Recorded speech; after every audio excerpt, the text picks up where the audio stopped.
The federal government tonight outlining an elaborate, expensive, and extraordinary assault on U.S. democracy, describing how 13 Russians and 3 Russian companies interfered online and in person in the 2016 election.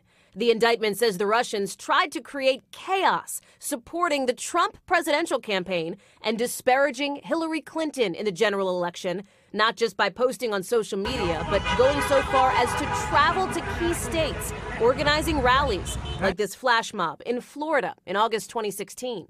But the government says the Americans there had no idea the Russians were behind it.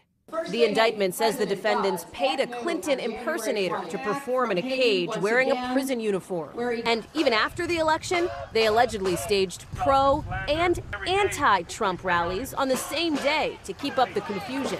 With a budget of more than $1 million a month, the Russians even communicated with unwitting members, volunteers, and supporters of the Trump campaign, all while hiding their true identity, according to the Deputy Attorney General. There's no allegation in this indictment that any American had any knowledge.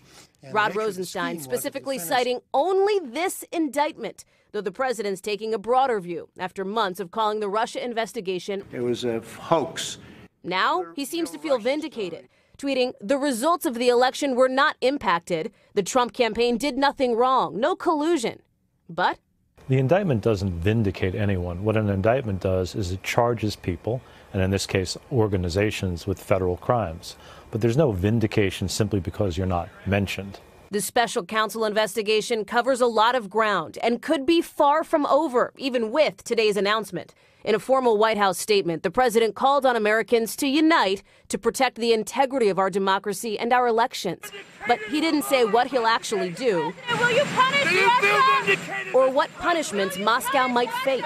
There is absolutely no way that they would have conducted this kind of extensive operation going undercover into the United States of America without the blessing of the Kremlin. One key defendant does catering for the Kremlin, and in his words, is not upset at all to be indicted, telling Russian state media, if they want to see the devil, let them see him. It's not very likely these Russians will ever face trial because Vladimir Putin has no incentive to extradite them.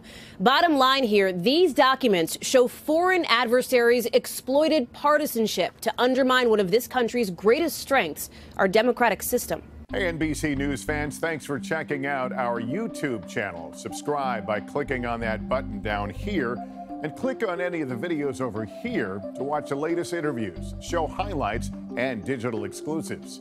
Thanks for watching.